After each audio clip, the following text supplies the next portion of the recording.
si ça, tu le mets par écrit et que c'est clair pour toi, ça sera clair dans la stratégie que tu vas mettre en œuvre pour finir ton diagnostic. Ok? Oui.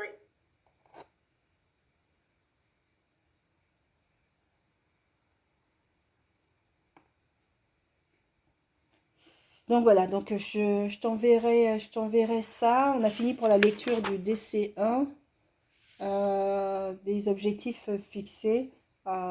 Et puis voilà. Et donc cet après-midi, normalement, tu dois travailler sur Mon le, avis. la rédaction Oui, de mon avis. oui, de ton asie, de l'ISAP, quoi, de la situation ISAP. Tu t'es positionné sur quelle situation finalement? Sur la situation de Madame Gigi. D'accord, ok.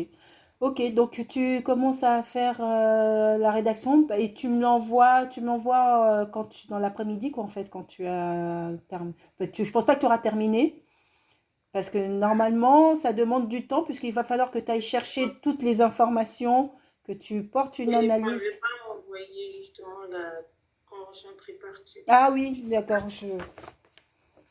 bon, très bien. Donc, il va falloir que tu mènes une analyse, notamment sur les objectifs fixés dans la convention, sur la méthodologie de travail auprès de l'institution. Donc, tout ça, techniquement, tu ne peux pas le faire en une après-midi, ça. Donc, ça va te Oui, demander du temps de rédaction, de recherche et d'analyse. Dans les points abordés avec Madame Gidi, il y a eu l'accès à une complémentaire santé. Ça, on ne l'avait pas abordé la dernière fois. Donc, je l'ai accompagné dans le cadre, ce cadre-là pour faire le dossier de complémentaire santé solidaire.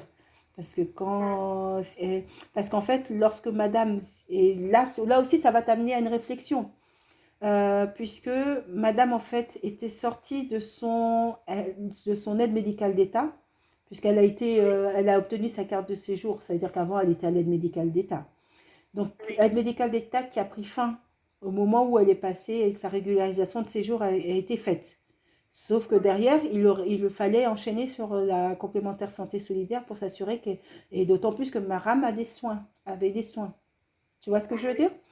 oui, Et donc, ça, il a fallu intervenir. Ça veut dire, on se retrouvait pendant un petit mois en difficulté parce que la petite elle devait aller faire des soins à son hôpital oui, et qu'ils y aillent et ils y allaient en transport.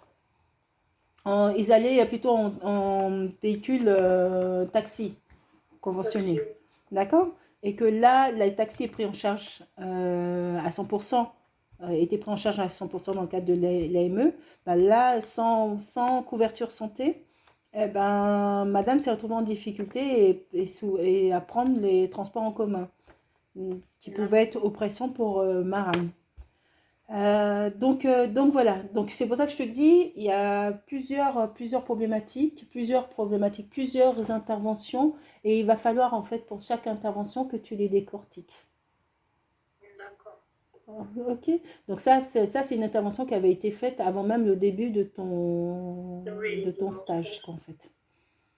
Mais il faut Après, que faut rappeler justement le tout à contexte. fait, tout à fait. C'est pour ça que tu dois reprendre le contexte, la convention Oui, tripartite, le oui, plan d'aide et préconisations que j'ai envoyé. Il faut que tu le relises oui, pour comprendre c'était quoi le plan d'aide de madame.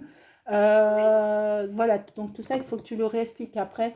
Donc, il y a eu donc la complémentaire santé solidaire. Après, il y a eu aussi il y a eu la pièce d'identité. Bah, dans le cheminement, tu regarderas les conclusions aussi entre la fiche des entretiens et interventions. Tu as les entretiens et tu as voilà. T'as toutes les, parce qu'il y a beaucoup de démarches qui ont été réalisées, que ce soit pour le transport également, également sur Madame Gidi. On avait commencé donc la problématique des ressources, l'accès aux ressources, ça a été important. Donc il y a eu plusieurs dossiers qui ont été faits.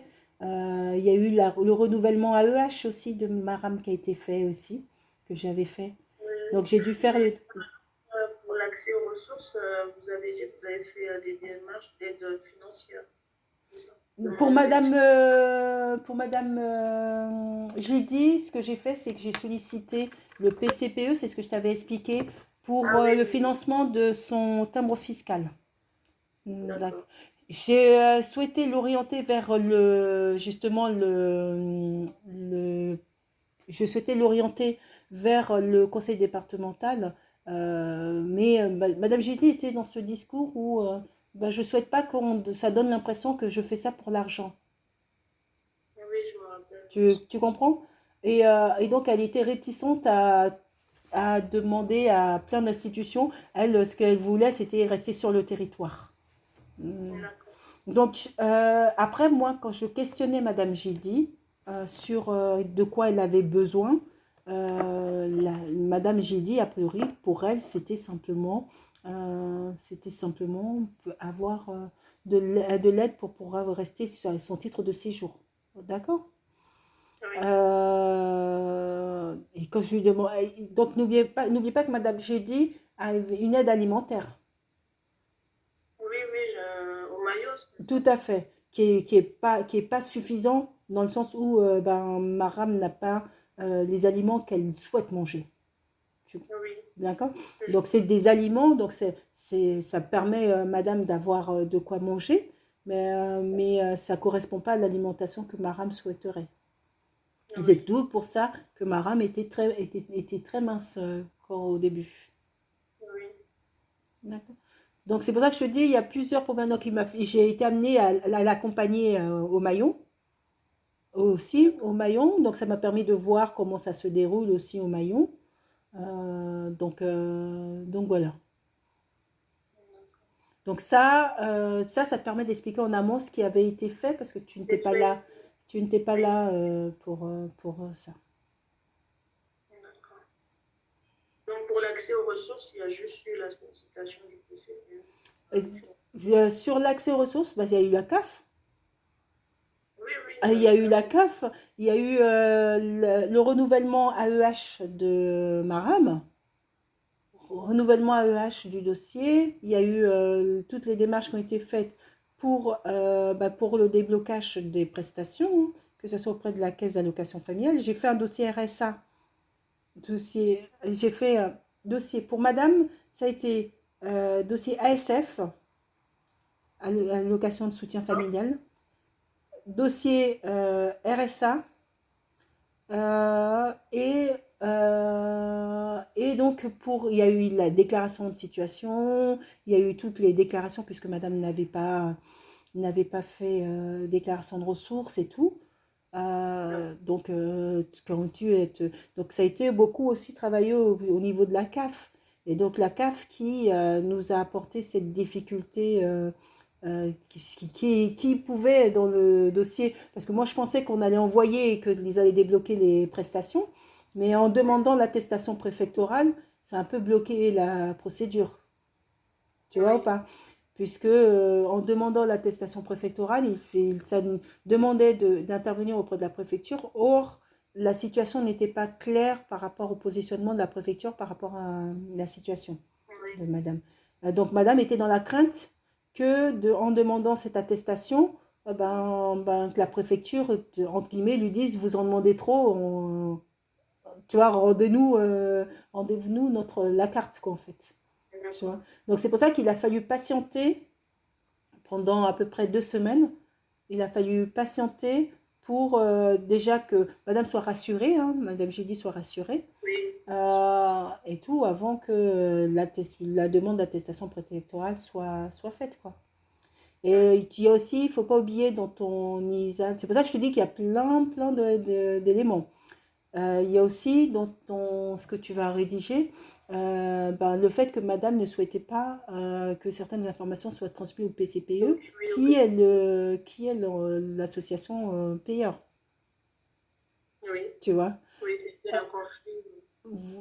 qui était quoi? Ça pouvait être un conflit pour vous. Moi, ça pouvait être, me mettre en difficulté, pas être en conflit, Oui, mais peut-être ça pouvait me mettre en difficulté parce que si éventuellement la situation s'était mal déroulée et que madame avait été, je sais pas, embarquée, le PCPE aurait pu me questionner sur le fait qu'il n'était pas informé, il n'avait pas obtenu cette information. D'accord? D'où le fait que je lui ai établi l'attestation sur l'honneur pour me décharger en fait voilà, de cette obligation d'information que j'avais à l'égard du PCPE.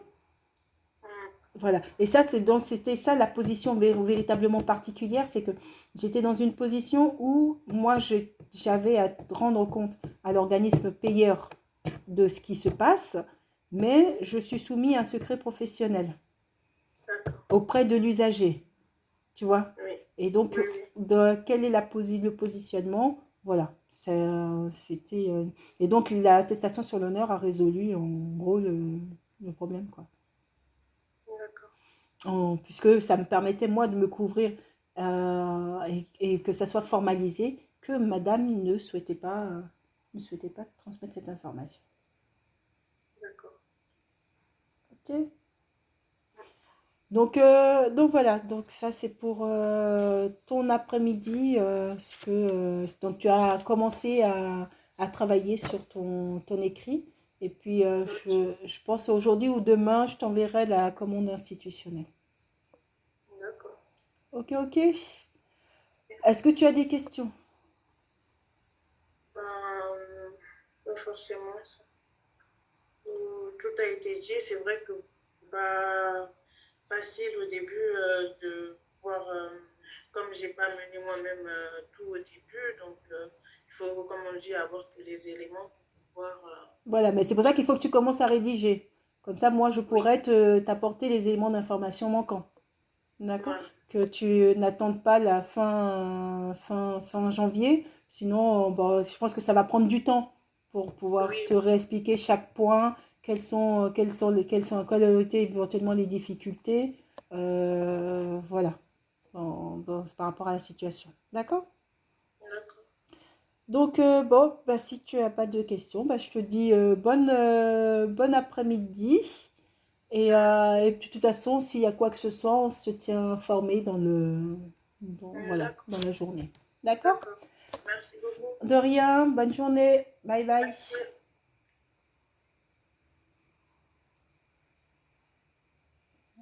Ouais. Voilà. Bon, quittez le réunion.